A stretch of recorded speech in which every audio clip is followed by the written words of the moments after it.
Hello, welcome to the live show. I'm trying to make my microphone work. Not for this, but for I'm going to record as a Patreon exclusive. I'm going to record a life insurance ad while you guys watch. It's very hard to know if this. I think this is the right way, right? Because there's no writing on that side, so I assume this is the right way. All right, so I'm gonna. Oh God. I mean, we have a lot to talk about, friends. But the first thing that we have to do is we have to make this Policy Genius ad because it's the great love of my life making advertisements for Policy Genius. I'm happy to talk about why later. But first, let me just show you how the magic happens. First, I spend 5 hours writing a Policy Genius ad, which is way too much and completely out of line with the amount of money they pay us for advertising. And then I record it. Hi, Tuna. There is no SD card. It's funny because it feels like there's an SD card in there. That's not good. No SD card. Okay. Well, that's a crisis. That's an unexpected crisis. Is this like a corrupted SD card? Oh, it's working now. And so when things work, we just don't ask questions about them. Okay, hey Tuna, it's John. I'm making a Policy Genius ad. It's a little long, but I can't control myself. Tuna is the answer. That's here it is. I'm going to try to do it in one take. I know the chances are slim, but let's try. Sometimes when I want to get a headache, I think I've already failed, Tuna. Sometimes when I want to get a headache, I will think about the complex interdependence of space and time and how there cannot be time without space or space without time, and how time is really just another kind of distance. I am most aware of time as distance. I am most aware of time as distance personally when thinking back to the people I used to be. What would my 24-year-old self say to me if he could somehow reach across the distance and meet with current me?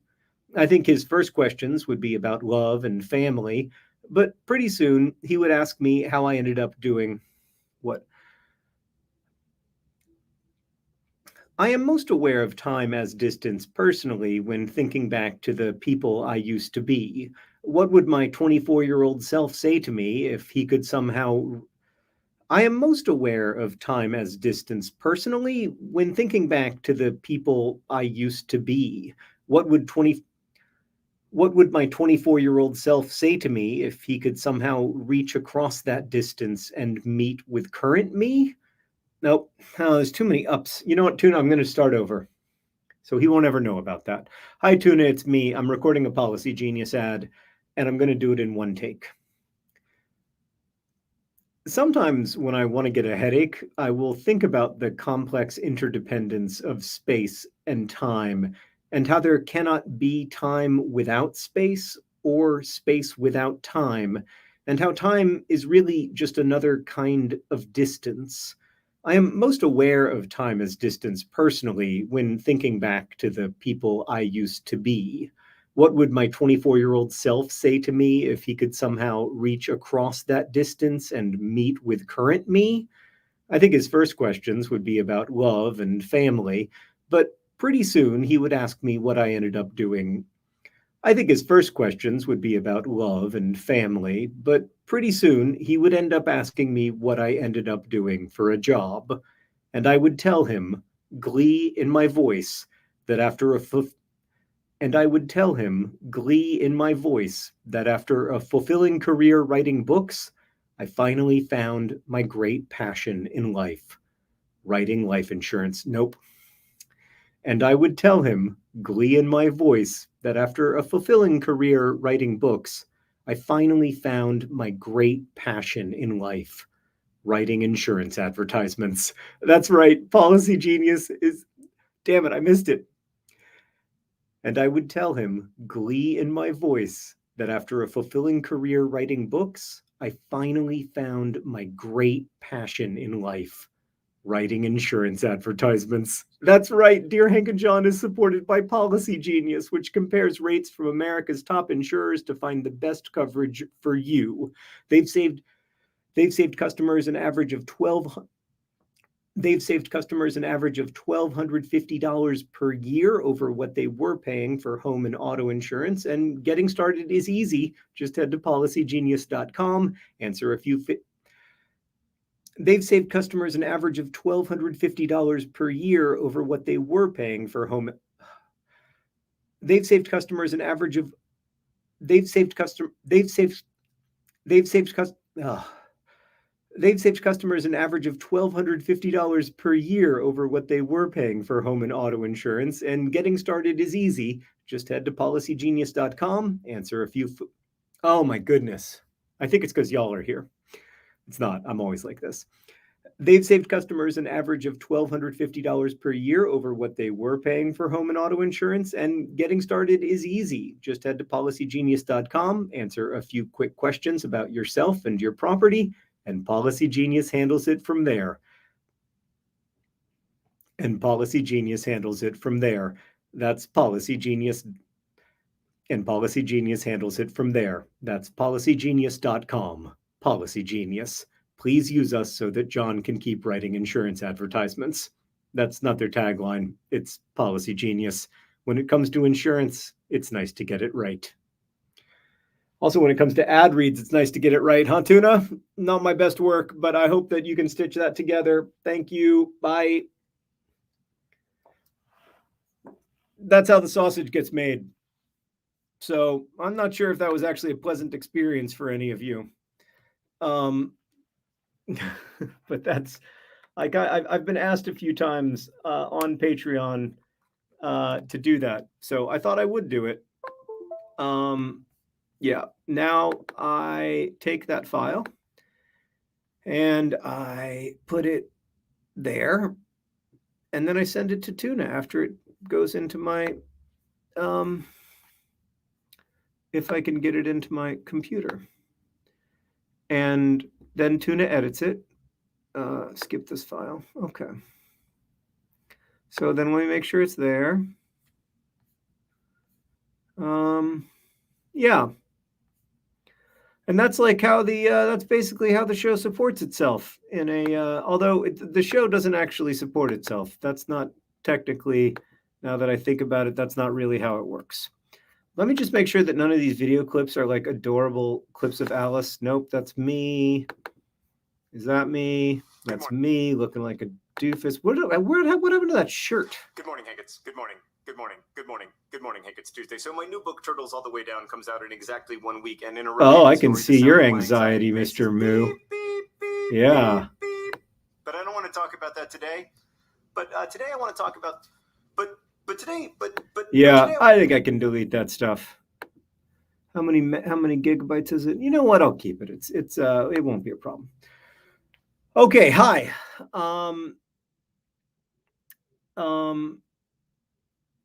Okay, let me read some.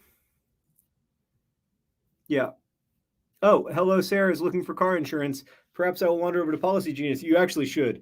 I mean, so I'll tell you what I love about writing ads for Policy Genius. And they do home and auto insurance in addition to life insurance. I think like home and auto insurance is a little bit different.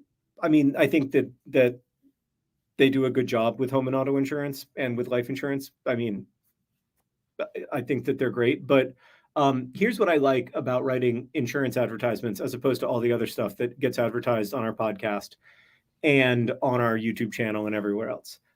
Most things that get advertised are like kind of definitionally things you don't actually need. And that's why they get advertised, is to encourage you to buy something that you don't need, to like encourage you to increase your consumption in a way that may not actually be in your like true best interest. No, that's not like universally true, right? And a lot of what advertisers are trying to do is differentiate themselves among a bunch of other advertisers. So if you think about like the VPN market, there's people selling themselves on this kind of VPN or that kind of VPN, and they're trying to say our VPN is better Now you know, there are real reasons to use a VPN. But a lot of times it's things that like you don't need, you know, or that very few people need. And that like Coca-Cola is, I think, the world's largest advertiser. If Coca-Cola ceased to exist tomorrow, everybody would be okay because nobody needs to drink Coca-Cola. It's great, it's delicious, it adds a little bit of quality to your life, but there's a reason they're the biggest advertiser in the world, and it's because they're selling something that you don't need. And what I love about Policy Genius is, one, I do think it's the best, easiest to use, most clear, most no red tapey insurance marketplace, like comparative marketplace. But two, you do need insurance. Like almost everybody needs life insurance or would benefit from life insurance. Almost everybody needs car or home or renter's insurance or would benefit from them, in my opinion. And the reason that they have to advertise isn't that there is no need for the good or service. It's because we don't like to think about it. We don't like to think about the fact that we're going to die. We don't like to think about the fact that we could get in a car accident. We don't like to think about the fact that we could get, you know, our house could burn down or whatever. And so that kind of advertising is like, I think, like somewhat close at least to some form of social utility, as opposed to like the vast majority of advertising. So I do genuinely love writing insurance ads. Yeah, like I love Diet Dr. Pepper, but Diet Dr. Pepper shouldn't exist. Like it makes the world worse and doesn't make the world better. I would be sad if it stopped existing, but like I'm also like aware of the fact that it, you know, creates a lot of creates a lot of needless economic activity and the emissions that go along with such economic activity. So yeah, I yeah, so that's why I do genuinely enjoy writing those ads and I have a good time with it. And also like I still cannot believe that they let me get away with saying the things that they let me get away with saying. Like literally as long as I say policygenius.com twice, they're happy and I get to like talk about astrophysics or whatever I'm interested in that month.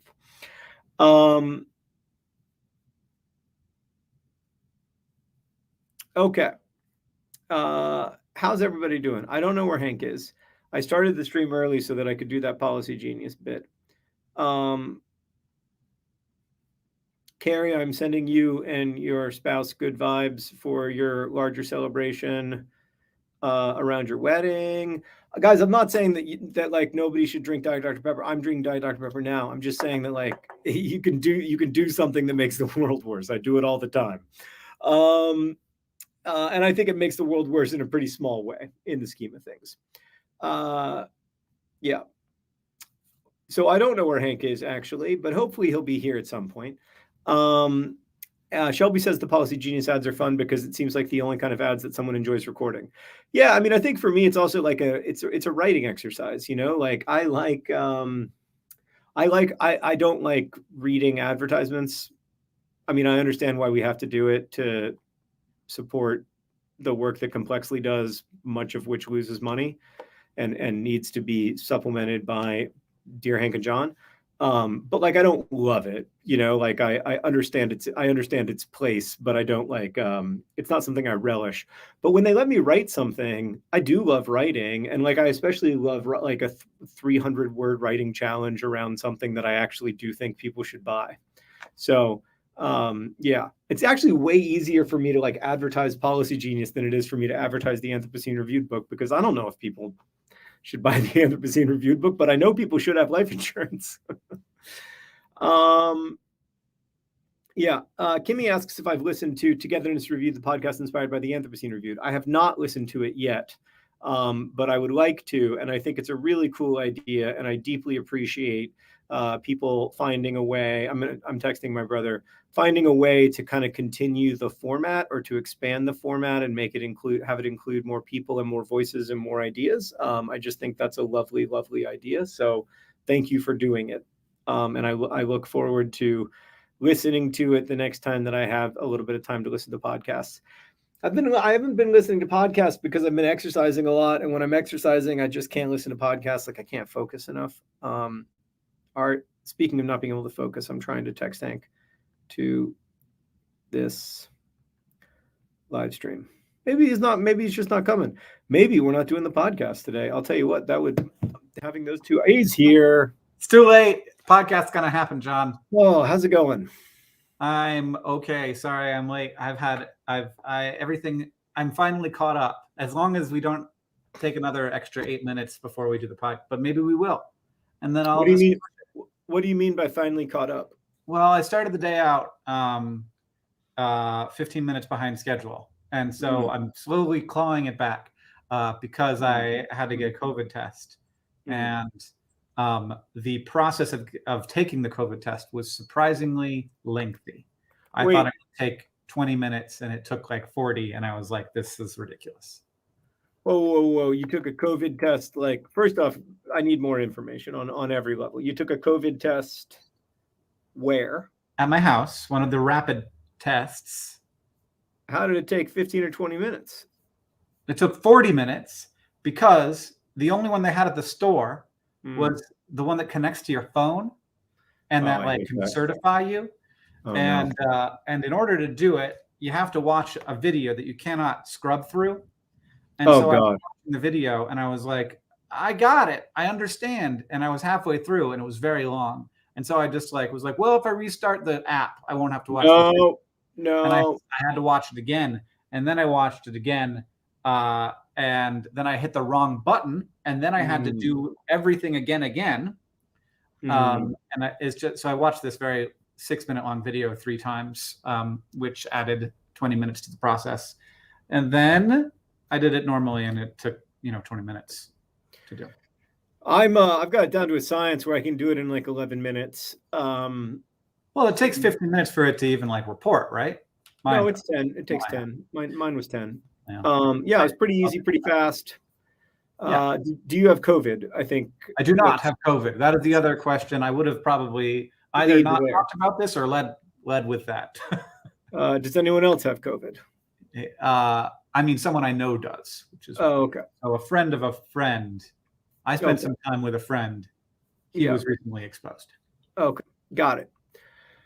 I don't have COVID either. I also took a rapid test this morning. I didn't make such a big deal out of it that I used it as an excuse for being 7 minutes late to the obligation I have to Dear Hank and John's patrons. But I also don't have COVID, which is nice, or at least I tested negative. Yeah, so that's good. Hank, how are you doing? I'm good. Every morning I drop my son off at school, and he engages with me in a fun and friendly way up until the point where he is at school, at which point he could care less and has no idea I exist. That's great. That's the dream. You want them to walk into the room and never look back. Yeah. No, we're like, bye, and he's like, going. And I'm like, you're 4, man. No, it's over. Yeah, that's great though. I mean, that's the other option is that they cling to your leg and scream and cry. It's very bad. There are several of those that say they hate school and it's terrible. And those kids are at the school when I'm dropping Oren off, and I'm like, wow, that looks very, very hard. Yeah. I'm not doing that. And also doing it in front of everyone because everyone drops off outside of school. And so all these dads and moms are just like, just ignore us. We're just having the worst day again. Yeah. Yeah. I mean, I'm surprised that you're even allowed to walk them to the door, to be honest with you. Like in our schools, nobody can. Where do you leave?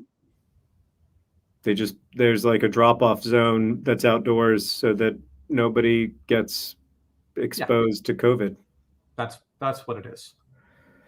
But we're not allowed to get out of the car. Oh, well, we don't even drive, so. Oh, I don't know what it's like to not have to drive to a school. That sounds lovely. And everything else is going okay? Yeah. Great. I love that enthusiasm. I go in waves of being just completely done with it all. Like with work or with COVID or just with everything? I mean, with the problems of the world. Hmm. And just the things that are hard, I guess. Yeah. I don't mind work unless it's hard, John. Yeah, I mean, I was thinking about that over the weekend, that like all the things that are enjoyable to me about work are not I can't have if I stop doing the things that are unenjoyable. Yeah. And that's Yeah. that's Yeah. partly just like adulthood. And I have this little bit of a childish response to a lot of things in adulthood where I'm like, but I don't like that, and I don't want to do it. I want to do the other parts that I do like. Yeah. And that's not possible. I had, as you know, Hank, an exceptionally shitty weekend, like on Yeah. a level that maybe the worst weekend of my life, I guess, probably. Um, a friend of mine, I mean, I have to speak about this in a roundabout way, but a friend of mine is fine, as it turns out, but was very seriously injured in an accident that I witnessed, and that was deeply traumatic, and that, you know, very easily could have been, I think, like most of the time, would have been fatal. But they're okay. I mean, they're hurt, but they're okay. They're going to make a full recovery, which is great. But not a fun thing to see. No. I'm No, sorry, and I know great. that was super. I mean, it's just like I can't even imagine. I cannot imagine. It was terrifying. It was terrifying. I mean, it was the scariest thing I've ever seen in my life. And I mean, the only thing I can compare it to, and the thing that my brain went immediately to, was like stuff from when I was a chaplain. Yeah. You know, traumas that I saw. But you know, everybody did a great job. Everybody responded really well, and you know, did everything right, and gave them the best chance to be okay, and they are. So it's okay. It's all good. But it was a scary, scary thing, and like it's gonna be a while, I think, until it's not in my mind. Like this morning, I was like, I'm just gonna go. You know, like I have to write a video today, and yes, it's not my life. You know, like it's somebody else's personal life. So I'm obviously not gonna write a video about it. But I'm also not really going to be able to think about anything else. So I was like, I'm just going to go on a trail run this morning until like I'm not thinking about it, and then I'm going to write. And then I ran 10 miles, and I was like, well, I mean, I'm real tired, but I'm still thinking about it. So I guess I'm going to stop. Yeah. Yeah, I guess I'm going to stop. So, but yeah, it was a great run. I had it was the best part of my day. But like, yeah, I have not slept really much at all since it happened, and just really traumatic. I mean, just you know, just the definition of a traumatic experience. But I also, like, you know, I know how to deal with that stuff so that it doesn't develop into like complex PTSD. Hopefully, like there's stuff you can do.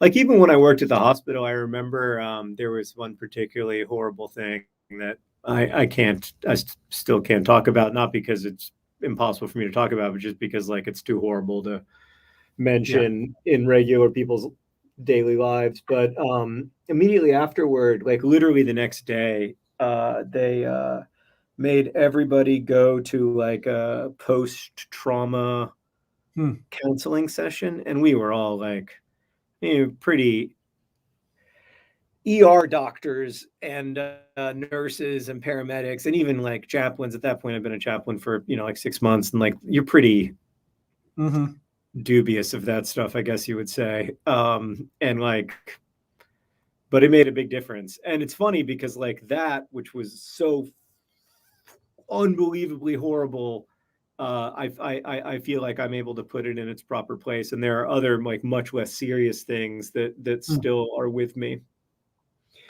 because I didn't have that like, super helpful counseling where they make you retell the story from 3 different perspectives and all kinds of things that like just feel like so dumb and like Right. just feels like some kind of like middle school play acting. I don't wanna. Yeah. Well, I'm glad. I'm glad to have lived a fairly sheltered life, John. I'll hold on to that as long as I can. I mean, it's just like this is always the way that things happen. But like, it was a very normal day. Like, I mean, like, it's always like you said this years ago, and I think it's one of the greatest observations in Vlogbrothers history that like very often bad news happens all at once and good news happens slowly. And those moments, like, you cannot prepare for them. And then suddenly it's just happening, and like everything that was happening 3 seconds ago is gone. Well, I'm glad that at least that isn't the case here. Scary, but not like life changing for anybody. No. I mean, it's good. It's fine. I mean, it's just for the 6 hours when the assumption was that it was not going to be fine at all. Those are a little hard to forget.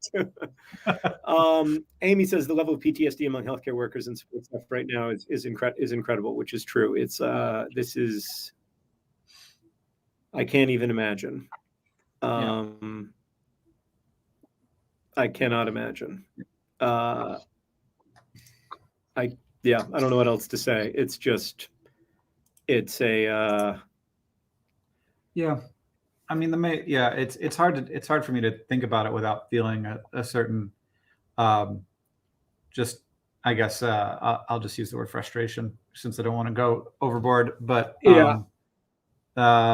and it just seems like these are the people I'm most worried about in a way, like the people in healthcare, and it's just like people who have signed up to take care of people for a living, and we're just not taking care of them as a group, and that feels like a big, like it's a weird miss. It's like, are you not willing to sacrifice anything for these people? But and even what is the sacrifice? But I understand that to some people it is. I don't really understand that it's a sacrifice for some people. I mean, I understand that people are scared.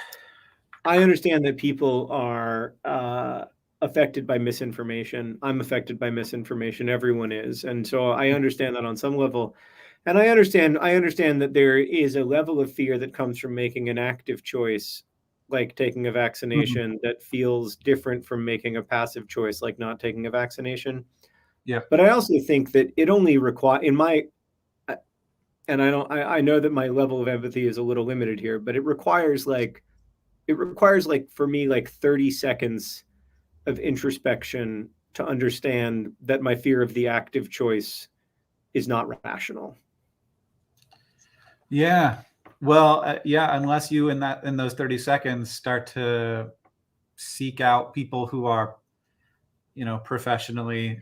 Yeah. I mean, that's true, Hank. And like the thing that I will say, like, it's really hard for me right now because it's causing a lot of harm, right? Like, but this is an inexact analogy, but let me tell you what I've been trying to tell myself. I have OCD. When my OCD has been poorly treated, I have many times been utterly, completely convinced that I was going to die of a disease imminently, and that everyone around me was failing to understand that there was an imminent threat to my life and in turn to the life of everyone I loved. And when I am in that obsessive thought spiral, it is completely convincing. It is as real as anything else is real.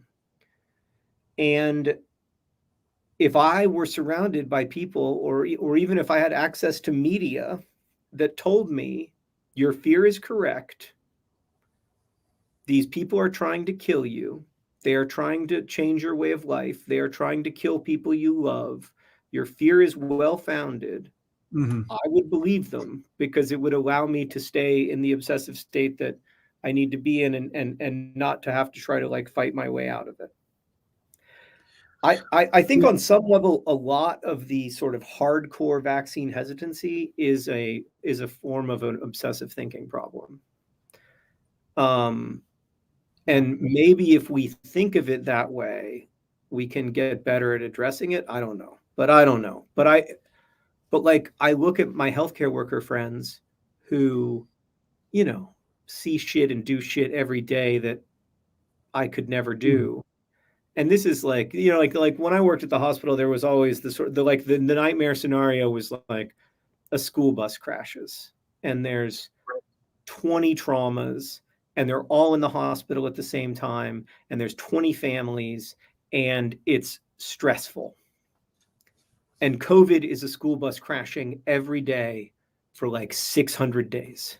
Like every day there are people dying, you know, with their families outside the hospital screaming and crying and throwing up, and like, and this is every single day. Every day healthcare workers are asked to hold someone's hand as they die so that they won't die alone. I mean, and being asked to do this over and over and over again, it's just it's too much for anybody. Yeah. And you know, it doesn't necessarily feel like there's I've been, you know, I think that nobody can predict the future. Nobody's really trying to right now, which is nice, at least. But I get the, it's hard for me to feel like there's, you know, like, middle of October we'll be through this kind of thing. So the horizon is often the hardest time, when it's just like, oh, is this like, it's not that it's going to be forever, and it's not that it's going to be a certain amount of time. It's somewhere in between those two things. And that's recipe for burnout, at least. You just have no idea. Yeah. And I think like, I mean, I think that's, you know, like, obviously I want to be clear that my level of burnout is vastly different. Yeah. but it's still real to me. And like, it's about like, you know, a big part, like, somebody said to me, like, in explaining trauma to me once, my therapist said that part of trauma often is not knowing when or how it will end. And, you know, so you're in a scary situation and the situation is scary, but you also can't like see a clear when or how it will end. And certainly the things in my life that have caused me the most difficulty in dealing with through the years have been those kinds of things, when like I would be in a situation when I was a kid that was not a good situation to be in, and I wouldn't know when or how I was going to be able to get out of it or whatever. And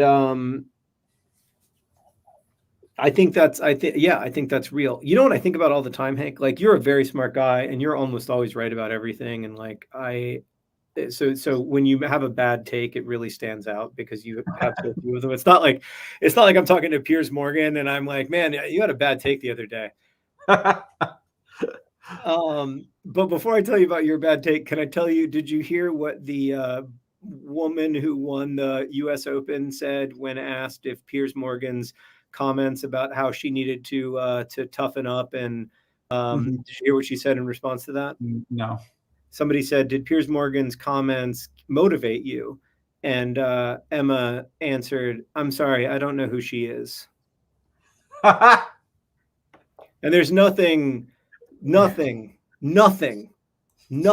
this world that hurts Piers Morgan like someone not knowing who he is. It is the ultimate narcissistic wound. It's like if you said to Donald Trump, like, I'm sorry, I'm not familiar with your work.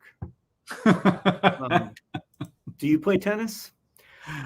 But anyway, the bad take you had was at the very beginning of the pandemic, very like March 14th, Yeah. We were talking on the phone because we were like trying to figure out a lot of problems related to businesses. And you were like, John, the thing you have to remember is that we have less uncertainty today than we did a week ago. And I would like to state for the record, Hank, 15 or 16 months into this, that was wrong. Well, that's not. No, do not double down on a bad take, Piers Morgan. Look, the situation was that 2 weeks before we didn't know there was going to be a pandemic, and then we did. I understand. That's a huge leg up. But it is. I think that it is a question. It is an answer to the wrong question. I will say that. Yes, right. Okay, maybe it wasn't. It either was wrong or irrelevant. I don't really care which. Yeah, no. Your argument is. I agree that it was one of those two things. It was just completely beside the point. I will accept that quasi apology. Hey, Lorena asks, what should I do for my birthday? Should I go to an art biennale or for a day at the park? Lorena, is it I have to ask which biennale is it? Because that depends. That changes my answer. Is it the one at Inhotim? Is it the one that's in like outside of Belo Horizonte where that weird billionaire has that incredible art park? You should go to that. You should go to that if you can go to that. Some people are calling you Hank Morgan in comments, by the way, since you. That's not. I don't like that at all. You refuse to walk back your bad take. I just want to see this whole Piers Morgan thing live and in living color. I'm sorry, I don't know who she is. It's so good. It's just perfect. Oh God, yeah. All right. Well, we have to go in a second, but I really want to clarify this whole. And maybe Lorena, we're not looking to like reveal some personal information, but I think it depends on if it's a great art biennale. If it's a great art biennale that like you won't be able to see another time, then yes, go on your birthday. Otherwise, absolutely a day at the park, see some people, just experience the pleasures of like breathing in and breathing out on this breathing world.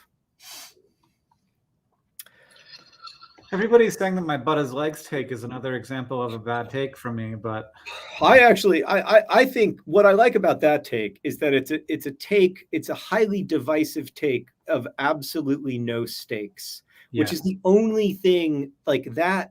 I used to be like, oh, the internet fight about something. Might as well fight about nothing. I know. I used to think it was so dumb when the internet would fight about whether the hot dog was a sandwich or how to pronounce Jif. But that was before I found out that if the internet isn't fighting out about those things, it's fighting about like whether human beings should be treated as humans. Yeah. Yeah. All right. Well, all right. I'm so hungry. Let's make a podcast. Thanks to everybody for being here. I appreciate it. Jemenia just said, I recently read Looking for Alaska for the third time, and it made me feel all the feels. That's nice. Thanks for reading it. That means the world to me. That book has been out for almost it's been out for more than 15 years. It's been out for the whole time that humans have existed. More than 15 years. I never imagined that I would have anything in print for 15 years, let alone that you would still be reading it. So thank you for keeping that little book alive. That's so lovely to hear. Okay. We will see y'all soon. And now we're going to make a podcast. All right. Yay. Thank y'all.